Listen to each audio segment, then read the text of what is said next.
திருவாரூர் மாவட்டத்தில் பெய்த கனமழையால் பயிர்கள் சேதமான நிலையில் வீடுகளும் மழைநீரில் தத்தளிக்கிறது. விவரங்களை செய்தியாளர் ஜெயவந்த் வழங்க கேட்கலாம்.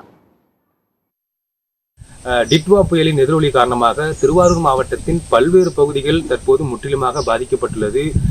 குறிப்பாக நேற்று மற்றும் அதற்கு முன்தினம் திருவாரூர் மாவட்டத்திற்கு ரெட் அலர்ட் விடப்பட்ட நிலையில் மாவட்டத்தின் பல்வேறு பகுதிகளில் கனமழை என்பது பெய்தது.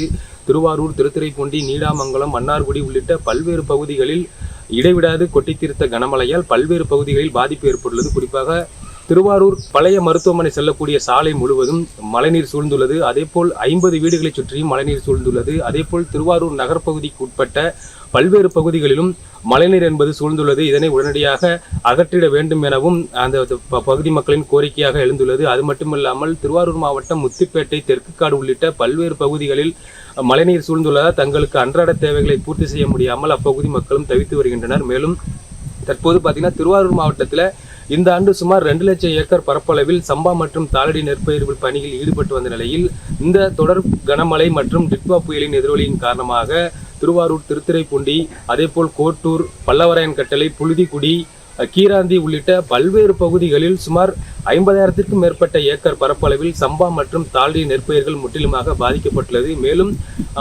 வாய்க்கால்கள் முறையாக தூர்வாரப்படாததன் காரணமாகவே தண்ணீரை வடிய வைக்க முடியாமல் விவசாயிகள் தவித்து வருவதாகவும் விவசாயிகள் தெரிவிக்கின்றனர்.